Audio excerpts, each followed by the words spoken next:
Welcome to The Kindness Project, the podcast designed to share stories of kindness and share how kindness can make positive change in our world, one small act at a time. On this episode of The Kindness Project, Condiments at Pasta Granny's, and we have part one of our interview with Lauren Janus. Welcome to The Kindness Project.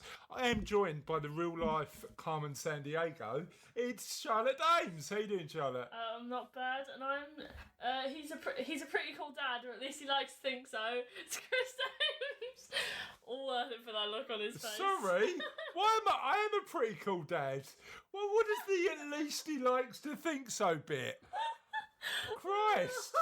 Right, I don't know anybody else who hosts a podcast when they're talking to you. No. I'm a pretty geeky dad then, that's what that means, yeah, probably. Yeah. So anyway, welcome to this episode of The Kindness Project. I'm really excited because we're off to Japan in a couple of weeks, well, a few weeks. It's like 6. 6 weeks, but by the time this goes out, it's probably going to be, it's going to be next week, so it'll be 5 weeks. And I'm really excited. But you do love a bit of travel, don't you? Where in the world is Charlotte Dames? I don't know. Well, at least I don't steal things and I wasn't an ex-spy. Oh, is that what Carmen Sandiego does? Yeah. I mean, in the original, she was an ex-spy. Right. In the new one, she just kind of steals things. Yeah, you just travel. Have you ever stolen anything from a hotel? Have you ever stolen a shampoo from a hotel? I stole a sewing kit. You a thief. I used it to post that back to that hotel. It was there to be used. I used it and I put it in my pocket. You know what? There is. I'll tell you what you do steal: sugar. Literally, the amount of times I've said to you, Charlotte, what's that in your pocket? And you got half and Tate and Lyle's in your pocket. And I go, what's this?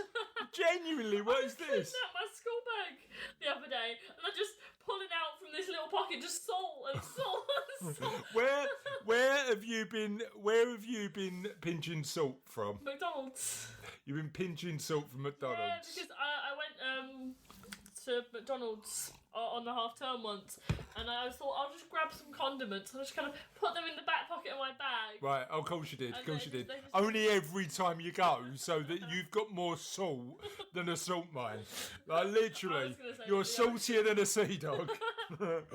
I genuinely, you're more sugary than a teenage romance. You are. I think we call those cheesy. You are more peppery than a. I don't like pepper. I never collect pepper. You're choosing your condiment theft, are you? Yeah, I'll never choose I'll never steal something that's a sauce again because I accidentally left one in my bag. And it exploded. I had to get rid of that bag. Was it mustard? No, it was ketchup. Oh, and it was bad quality ketchup as well. Oh no, what's good quality ketchup then? Where does bad quality ketchup come from? I don't know. Just some ketchup packets you get in sachets, and if they explode, it stinks like Life O'Reilly. Right, fair enough. So, and hi to everybody watching on Facebook, so I appreciate that. Charlotte's just confessing a massive condiment theft. Apparently she steals ketchup by the bucket load, did you say? I don't steal ketchup. Oh, not anymore. It's a sauce. Not anymore, since you saw the error of your ways. Mm-hmm. Not really. One exploded in your bag and you decided it was too messy. So, can we just have a quick recap about what the Kindness Project is about? Because our podcast listeners have gone up quite a bit. Ooh. So I think we need to... Oh. Why are you pinching my chin? Because there's fluff on it from my room. All right, okay. Have you got a fluffy room then that nobody's told you about? No, I've got a I did see that big bit of fluff. You know what that is? Salt from all of the salt. Just a salty person. I am. I'm salty. This is hi Chris. How you doing? What I want to do is just do a quick recap because we've got loads of new listeners, and I just wanted them to know what the Kindness Project was about. Off you go. He's trying to write a book. I will write a book, but the Kindness Project is about me and you talking about what people doing awesome stuff in the world and Having a laugh. having a laugh. That's it. Talking about awesome stuff in the world and having a bit of a laugh, and that's about it. But one of the things we do like to do is ask our listeners little questions, don't we? So first of all, if a listener wanted to get in touch with us, how could they do that? We have a Twitter page, I think. I mean, what's Twitter nowadays anyway? Why are you having a go at Twitter? It's okay. Am I At behind the times? Kindness, What are all the kids using social media wise? Instagram and Snapchat. I can't. I've got an Instagram account and I follow a food blog, and apparently you follow a blog talking about condiment theft in No, restaurants. But I do follow pasta grannies. What's pasta grannies? It's a bunch of old women making pasta in Italy. Pasta grannies. I think that's what it's called. Sorry, are you saying pasta grannies or pesto grannies?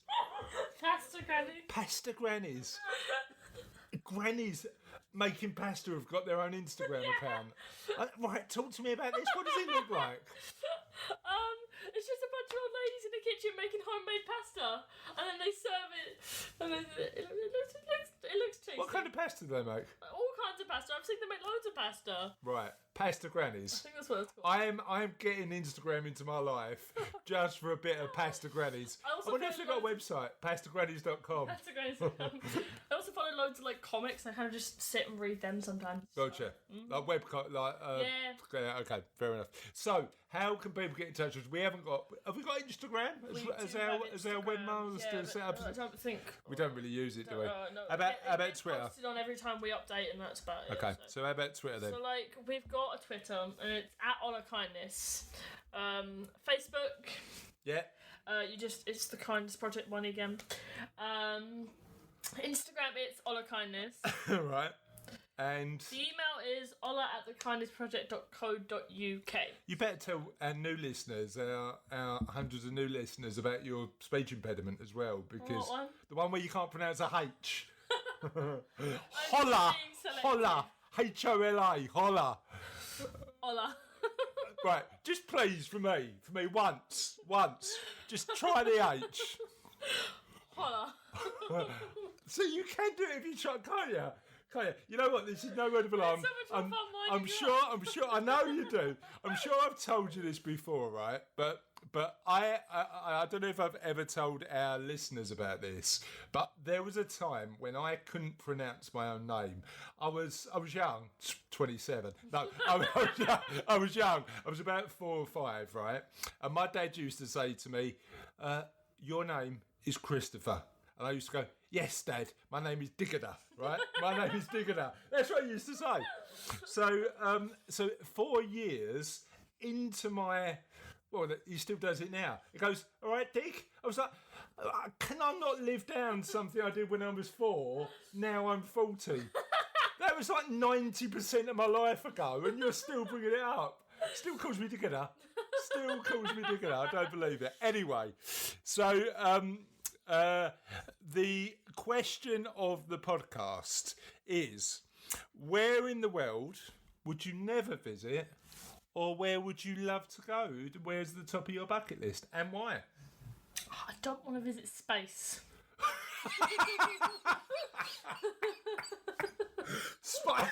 Where in the world?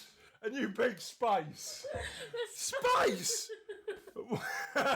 Where in the world? Up there. Well, no, in the world. Space. I count after where would you not like to visit? Right, okay. So where in the world would you like to visit? Let's leave out Mars and let's look at this world and say... Someone with oxygen would be nice. So not space. Maybe. Or Madrid.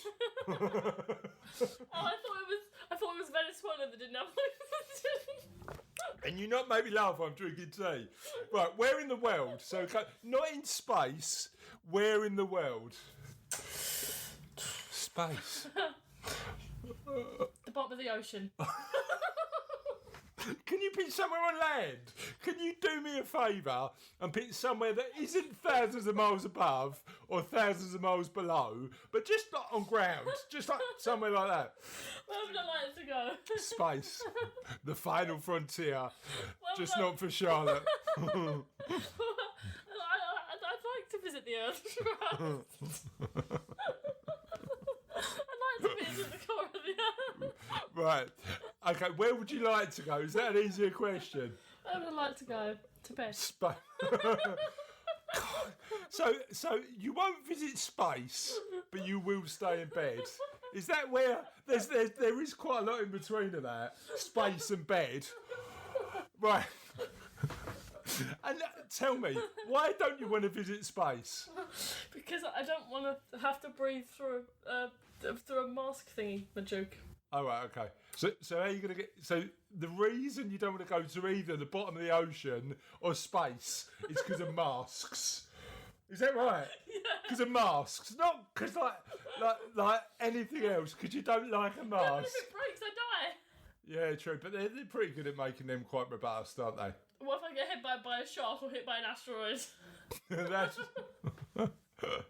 Oh.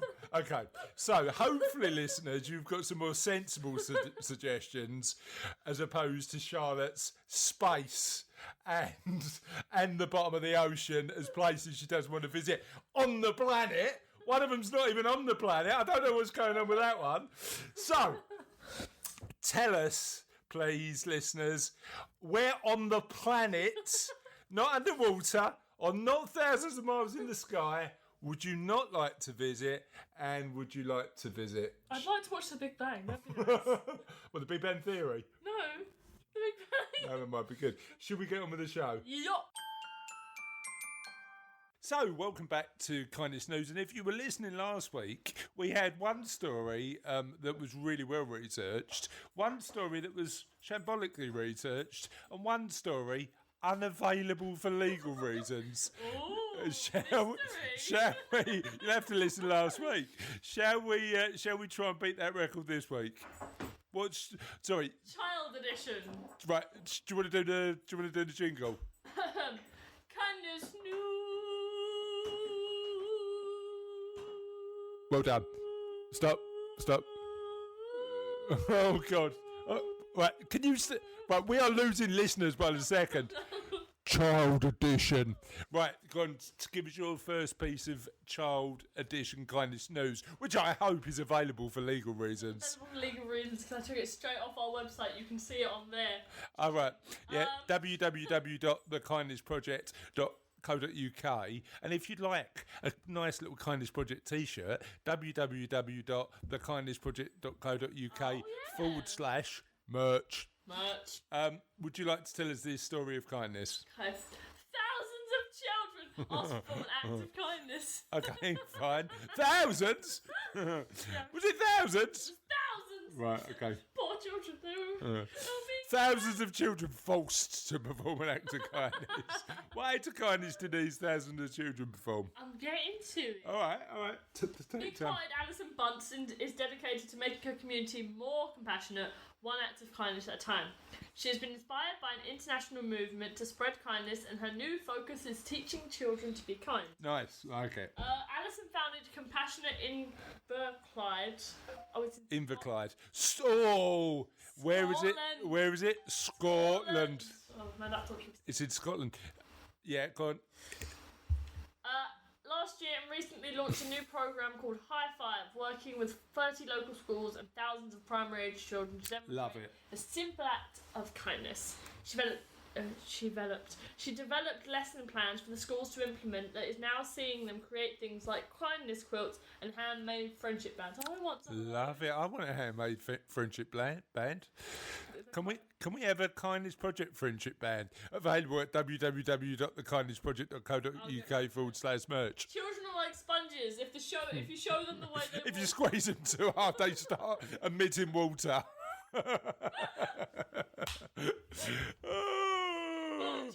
Children are like sponges. Don't squeeze them too hard, otherwise they won't go back to their original shape. Squeeze them, give it out, be fine. Children like sponges. They're all right in the bath, but just don't try and use them to scrub your back. Don't work. If you show them the way, they will quickly follow. That's true. Why is that like a sponge? I've never heard of a sponge following me. Well, it's far more interesting to think children like sponges because if you squeeze them tight enough, I think water comes out. I think children like sponges because they take on new ideas quite easily. Again, not like a sponge. One school, St Michael's Primary in Port Glasgow, are doing some beautiful kindness quilts that are given out to the local community. Nice. They also present a balloon to a child in an assembly who has been particularly kind. Love it. Compassionate Inverclyde has been chosen as TSB local charity partner for Banks, Greenock, Port Glasgow and Rothesay branches. Why do you say every single place in the world like it's a foreign place? It's only in Scotland. Port Greenock, Rothesay. I don't know where that's meant to be. Anyway. More than... Okay, no, I skipped a bit there. Local children are also involved in a project called Back Home Boxes, where anyone who lives alone and is being discharged from Inverclyde Royal Hospital is gifted a pack of household essentials with every item donated by the public, as well as children and their parents. Love it. The box even includes a homemade blanket and card made by the children. Brilliant. More than 1,400... Well, that's 1,400 kids. That's what I was going to say. Yeah. Boxes have been distributed Boxes. since the scheme started last year, with 41 helpers packing and delivering them to patients in Inverclyde Hospital twice a day. Amazing. I love that little story. Even if children are nothing like sponges, they are... Sponges, see them, squeeze them, see what happens. Don't, please, we accept no liability for squeezed children on this podcast.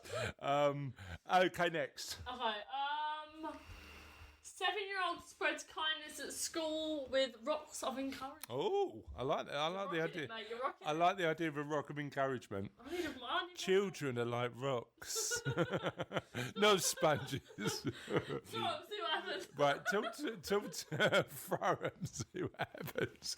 Tell me about the rocks of encouragement before we get the NSPCC, not as guests on the podcast, but knocking on our door, going, "Can you cease and desist this?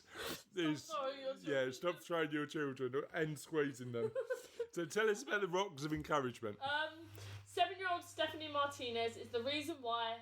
Oh, that's a very abrupt sentence. I put some rocks around the school, Martinez said. To be clear, we're not just talking about some rocks. They were the result of a Collaboration?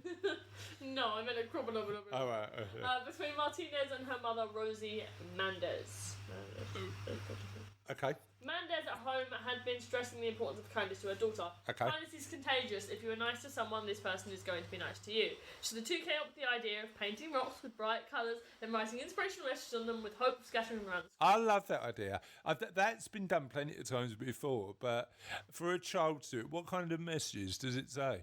Rocks of encouragement. Okay, so carry on doing well. The hope, Martinez says, is that the messages will provide a boost to any of our classmates who are feeling down. As Martinez puts it, having a blue day.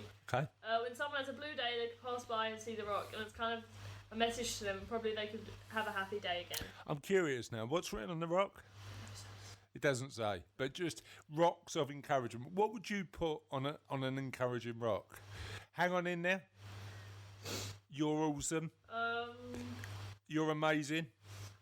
Do not squeeze children or throw them. I just draw a little coffin with a coffin with a thumb sticking out of it, and just write on it, "You're killing it." See, I quite like that. I don't know if at a primary school we should be drawing rocks with little coffins on. I quite like the idea. I like the pun. Don't know if it works in a primary school, but I do like the sentiment. So thank you for that episode. More. Oh, you got one more. Sorry. Is this one available for? Dedicated to cards. Is this one available for legal reasons? Yeah, it's available for legal reasons. Okay. I got it again. And on the Kindness Project website, by the looks of it. Okay. Tampa boy to hold public birthday party to teach kindness, raise medical funds. Oh, there's supposed to be an and there instead of just a comma, but okay. I'm going to work for now. I'm not going to be finicky about it. All right, grammar, please. Carry on with the story. So, Tampa boy has a public birthday party to raise money, to raise medical funds. See, I like the idea of having a public birthday party. Just like, rock up, just have it in a park. Everybody's invited. Just a massive table in a park with children that we can squeeze and throw. And just anybody. Coffins we can write your kid on. Rocks you can write on. Right, go on, tell us about this. An inspiring Tampa boy has been in and out of hospital his entire life and still makes time to bring kindness to all. He wants to spread his message by throwing a birthday party open to anyone and everyone. Eric Pibbin is on a mission to teach the art of kindness to others. He has been doing this for a while and sometimes from his hospital room. He has brought cookies to officers, flowers to nurses.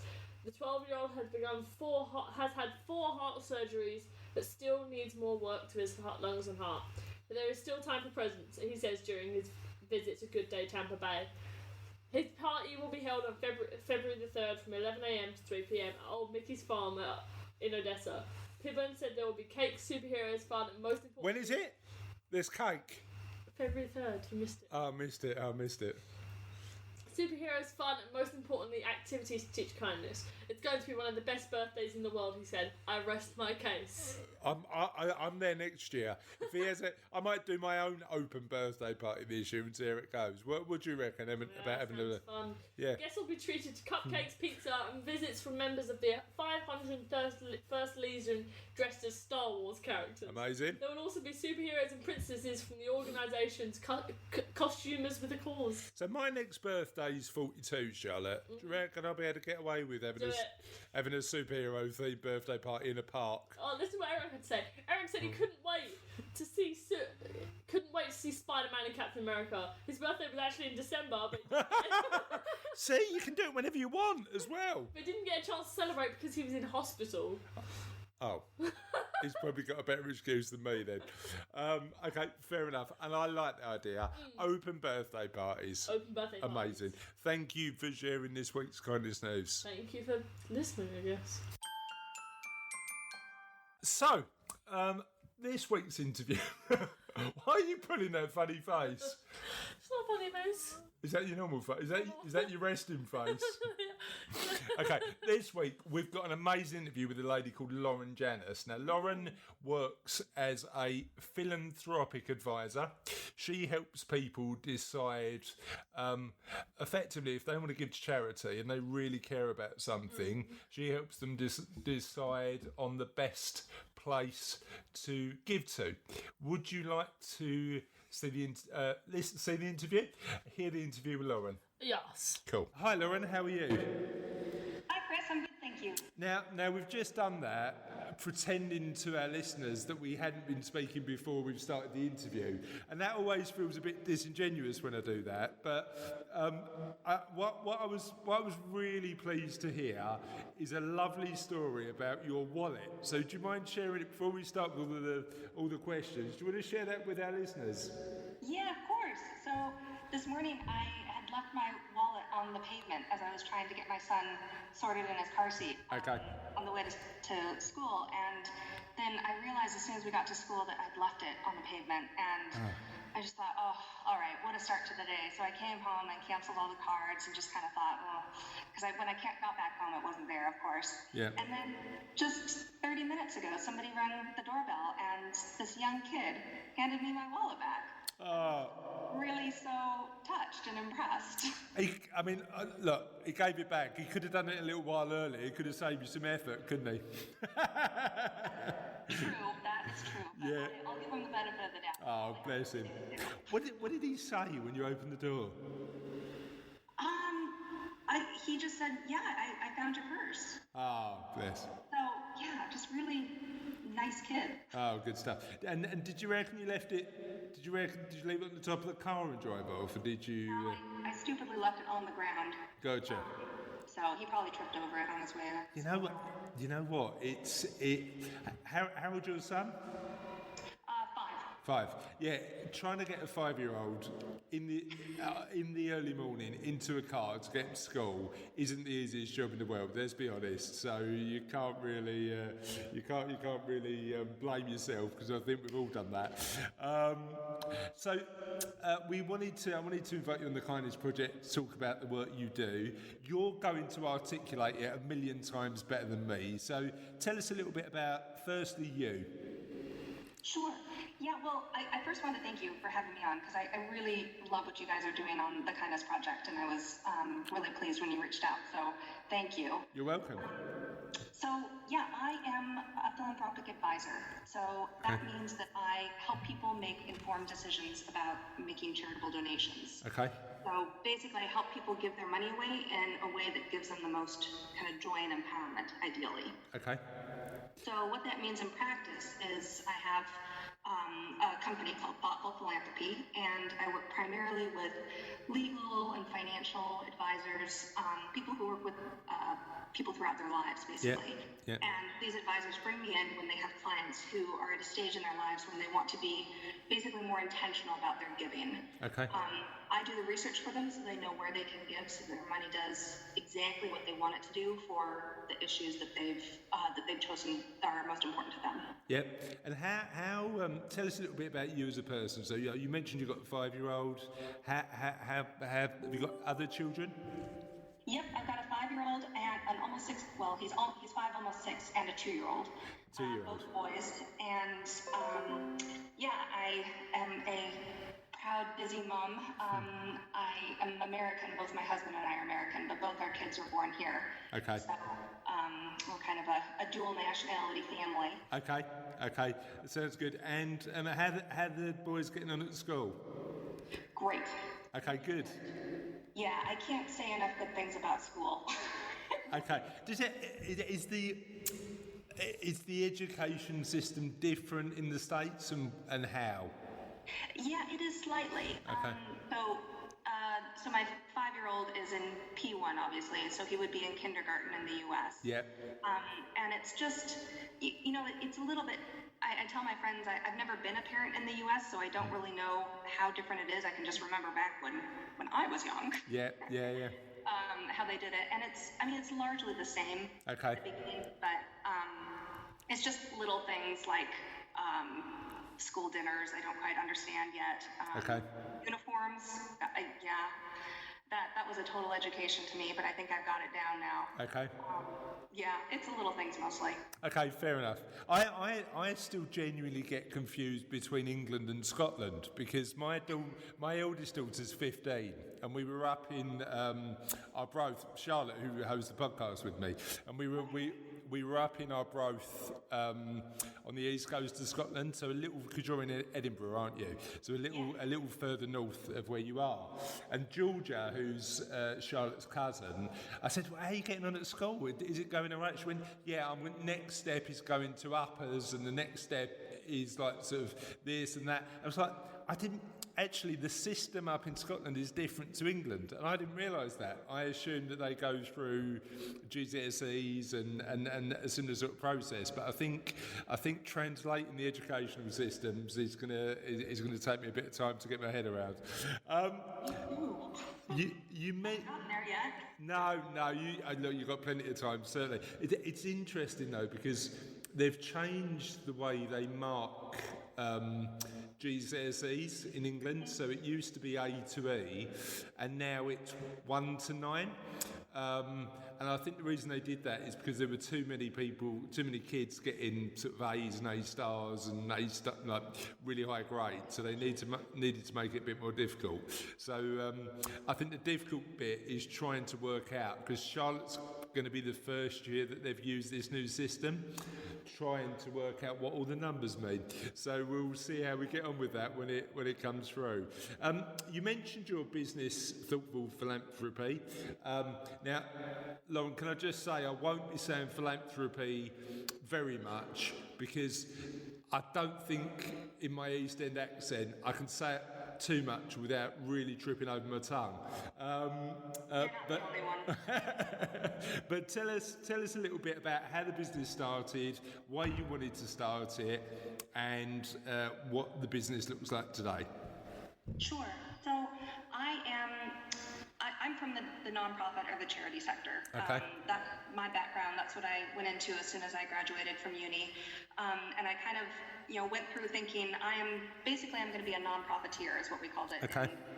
In San Francisco, just going from one nonprofit to the next and doing fundraising, wearing all manners of hats, which is what people in the charity sector do. Yep. But after a while, I kind of realized that what I was most passionate about, I'm passionate about social change, and that's the reason I went into the nonprofit sector or the charity sector. What I was really interested in was the donor and helping the donor get the most out of their donation, because at the end of the day, I just am so impressed by people who, of their own volition, give up money that they could be using for anything to serve their own self-wants to somebody else and to an issue that is a bigger societal issue than themselves. So I really wanted to focus on helping the donor. So I decided to make a kind of a big decision in the charity sector, which was to go to the other side, which is to get an MBA, to go to business school. Yep. Kind of shocking all of my colleagues because it's going to the for-profit sector instead of the nonprofit, and they must have horns. So I did that and actually loved business school. And then when I graduated, I decided that what I really wanted to do was set up Thoughtful Philanthropy and help donors. But right when I graduated was when my husband said, guess what? I just got a job in the UK. We're off to Scotland. Whereabouts in America were you living at the time? San Francisco. Okay, so you're leaving relatively warm California for Edinburgh. How did that conversation go?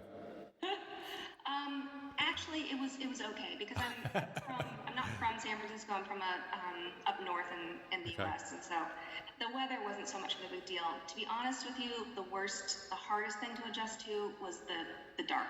Yeah. That still gets me. I'm getting better. It just gets dark so early. Yeah, but you know what? You're not alone with that. I think January comes and you're getting up and it's pitch black, but then the summer comes around, and especially in Edinburgh with the festival and the buzz of Edinburgh in the summer. I bet you'll have an amazing time. No, you're right. Just thoughts on this. Do you think what did you learn? What did you learn as part of doing your MBA that's informed your perspective in the business you're running now? What was the biggest thing you learned? That's a good question. So I think some of the important lessons that I learned at business school is to get quite wonky, but the definition of opportunity cost. Yep. And how you can give money to, or you can give time, or you can give any other resources to a wide variety of what would be considered good causes or, noble efforts. But by spreading that around, you're giving up the opportunity of really making a strategic impact on one issue. So it's the issue of opportunity cost of what are you giving up by putting your efforts into something. And what would you say about the argument that actually giving is selfish because it makes you feel amazing? It does. I don't think that there's any shame in that. Yeah, agreed. There's a great book. I'll definitely send you a link to it. It's a guy that came on the podcast last year, and when we were first starting this podcast, I had some really bad technology troubles. So we recorded this amazing hour and a half of him just sort of teaching me stuff. And we got to the hour and a half, and I was so amazed, and then checked, and none of it actually recorded. And I was so embarrassed. But he's gonna come on this year. A guy called Dr. David Hamilton, and he wrote a book called The 5 Side Effects of Kindness. We talk about on the podcast quite a lot. Certainly worth picking up. And part of his reasoning of being kind is actually it's good for your health, because you know the endorphins and stuff like that. It's certainly a really amazing book. Now you've got, so I want to sort of dig a bit deeper. So you've got a client, somebody comes in. How do you go through the process of helping them get clear on what they actually want to achieve with their money from a charitable perspective? Sure. So basically, when you're thinking about giving your money to an issue that you're passionate about, so maybe it would be, say, rainforest conservation or maybe women's education, you really want to start thinking, you want to start by thinking about the kind of work that you want to support. Okay. Because, I mean, as we mentioned before, there are thousands of charities out there that are all doing important work. Yeah. But they attack issues from a variety of angles. So what I really do is try to help people think about the approach that makes the most sense to them, and then match them with the charity that's doing that work. Okay. So, for example, I had a client, a couple client, who was really interested in giving to coral reef preservation. So they're retiring now, but they grew up, they had 2 kids, and they did a lot of traveling with their kids, snorkeling around the world. It was really, an important part of their family life. Yep. And they were really worried about, understandably, about the death of the coral reefs. So they came to me because they had been giving to some coral reef preservation organizations, but they didn't really know what they were doing, they felt like. So in that case, I do the research to find out who's working in that space and then map out the approaches they're taking. So for the case of coral reefs, there are charities focusing on scientific research. So they're monitoring reefs and which reefs are in the most danger, really doing the hardcore scientific work. Then there's legislation. So organizations working on getting the reefs some sort of political protection, natural heritage site status, so forth. And there are organizations just working on climate change, which is kind of the root of the problem when it comes to coral reefs. Yeah. So all of these are valuable approaches to the problem, but when donors have the full picture of the issue and the major approaches, then they're able to make basically a more informed decision. Yeah. I suppose the follow-up question for that is, what sort of questions, so let's say you've got a potential individual is looking at giving charitably, and is in a position where they're looking at the wide range of causes, and they're just really confused about what one they actually want to support. So it sounded like for your couple, it was actually really clear already that they wanted to support the preservation of the coral reefs. How do you get somebody from a point where they just don't know to a point where they're thinking, you know what, that would really add value? Sure. Well, so what I do is usually I start saying, right, you're actually already a giver without really thinking about it. So let's think about the last year. Over the course of 2018, where did you give? And we'll map out, maybe they gave to their church or synagogue, maybe they gave to the RSPB, maybe they gave to a handful of other charities that for some reason sparked their passion. Yeah. So from that we can kind of tease out, well, it sounds like you're giving to a lot of environmental conservation organizations. Yeah. Is this something that we could delve into more deeply and really make that an intentional gift every year? Interesting. Yeah, I like that. Yeah. So look at their charitable giving history and see what indications there are, and ask some questions around that, right? Exactly, because a lot of people are already doing it. Yeah, sure. Okay. How about somebody who isn't? Somebody who's never given before? Yeah. Okay. So hard because I've never run into anybody. You know what? I don't think you're going to find that many listeners on the Kindness Project who haven't given to charity before. But I thought I'd try it in there and just see whether there was an answer to it. I suppose you'd sort of try and understand a bit more about what they care about personally the most, right? I would, and I'd probably start them on some kind of starter donations. So there's a lot of organizations that offer kind of give a goat, donate 20 pounds and we'll give a goat to somebody in need. There's quite a lot of work like Kiva and Global Giving does this, where you can go online and you can find a very specific project that's in need of funding. Yeah. So I guess I would probably, I mean, you're making me think about it now because I've never, as I said, I've never run into anybody who's absolutely beginner. But I'd probably take them on one of those sites and say, let's just look at some of these projects here and you tell me which ones are resonating with you. Yeah, gotcha. That makes perfect sense.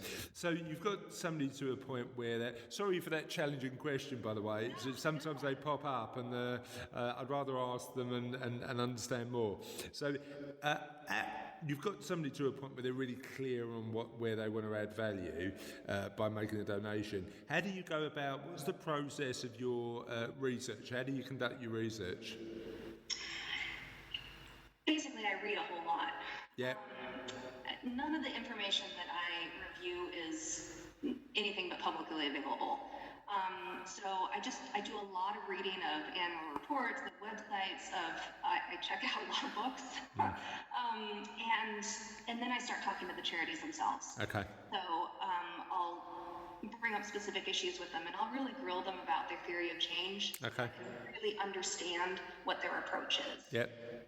And then I organize it and try to put it together in the way that is the clearest possible presentation for the donor that maybe gives some suggestions of organizations that I think they might like to support based on my research and their interests, what I know about their interests. But ultimately the idea is just to make them more informed. Okay. And do you find that different charities have fundamentally different philosophies? So when you speak to them, it's, well, actually, we deal with things in a different way.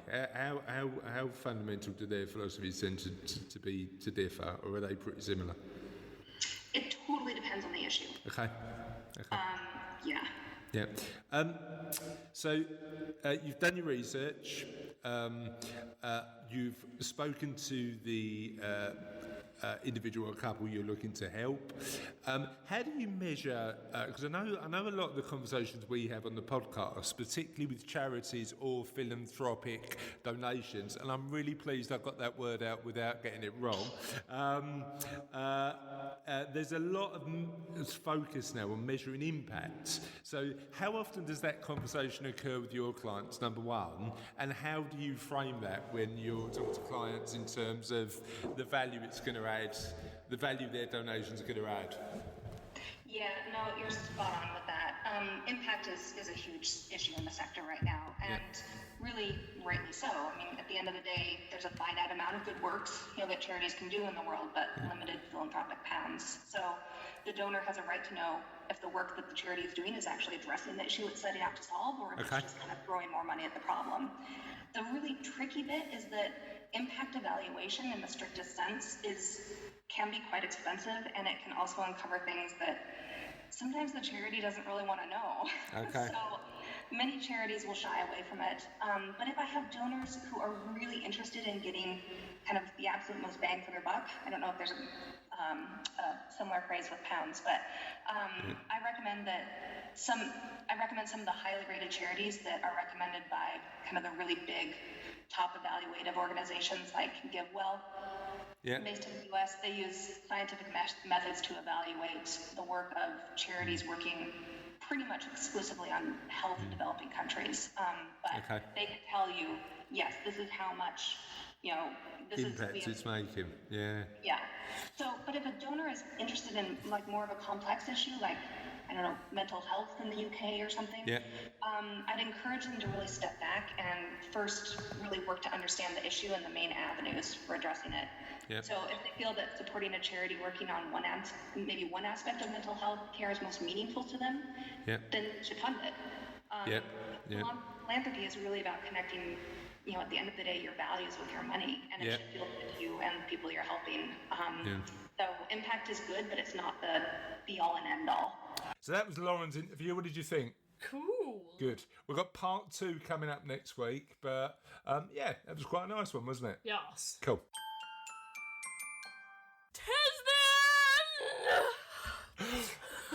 Are you alright? No. Did you strain something there? Because it looked like it. No, I'm good. I'm decent, actually. I'm decent. Good. It is the end, but it's never the end, because the end It's only the beginning. is only the beginning of the end, because we have got last week's question of the podcast this week. And last week's question of the podcast was, for once, actually kindness related. Oh, So would you don't like... get those often. For a show about kindness, we only talk about kindness a bit, don't we?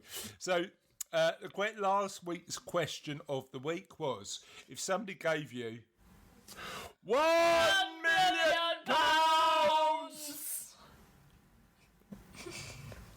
Okay, if somebody gave you £1 million, but Hefty sum that is. but you, if somebody gave you an hefty sum, but you could only spend it on helping other people, what would you do? And we had a bunch of different answers. Now, interestingly, Russell, who's the editor of the Kindness Project podcast, said, I can only think of one thing. Hashtag charity begins at home. He's not, that's not very kind. He'd spend it on himself. If not, I'd buy an island to run away to. Mood. Russell's got the hump. I don't know what's happening with Russell today. Stu Morrison, though, said something a little bit more sensible. More sensible than space, anyway, or an island. He said the Royal National Lifeboat Institute. Now, I think the lifeboats do an amazing job. Do you know what I mean? Yes. They say What do you people from think? drowning. They do. It's a good job, As isn't much it? as I know. Russell then he's in a bit of a mood because he said, can you please plug the Kindness Project merch we've got? T-shirts available, Facebook Livers, www.thekindnessproject.co.uk/merch. And if anybody's listening to the podcast, you can get everything you need to from the website, can't you? You can get I set up the T-shirts. merch page myself. Yeah, so what did you put on the merch page? Hoodies, t-shirts, polos, phone cases. I think I've got some mugs on. Toilet paper? No. Oh, right, okay. Can't go that far, mate. Oh, right, okay. And 100% of the money raised from the Kindness Project merch goes to Charlotte. No, goes. I need it. I know. We're giving 100% of any money we make away to charity, aren't we? We need to decide on where that money goes, but it's going in a little pot at the minute, and we're just going to give it away. So that's going to be good. So that's where Stu would give it to. Debbie said she'd look at crowdfunding. She'd find smaller causes and individuals where smaller amounts of money would make a massive difference. She'd find a handful of these little projects and give an amount that would really have a change. So I think a lot of the challenge when we talk to people about giving money away in charities is that they want to make sure the money they give has an impact. And certainly I like the idea that Debbie wants to make sure her money impacts change. John, Cookie Boy, friend of the show. Friend of the show. Actually, Debbie's a friend of the show, and Stu's a friend of the show. Ooh, friends of the show. Said, I tried to find a way to set up a charity that reduced the need for food banks. The fact that they exist in 21st century Britain is saddening, and the fact that some unemployment have to use them is revolting. Yeah, I get his frustration there. Do you want to do Serena? A charity that would help children that are carers to their parents. I like that one because it is a tough job, that job. Yeah. Robbie White, friend of the show, mother-in-law of me and grandmum of you, said, I'd help my family out. Yay! We're in the money. I'd help my family out financially. Hashtag charity begins at home. And find a good charity, the Chris Dames Charity Foundation, to make a donation to. Kath Keatwood said... Oh, sorry. I didn't think you were waiting for me. Spend it on securing clean drinking water for people who need it. Yeah, like that one.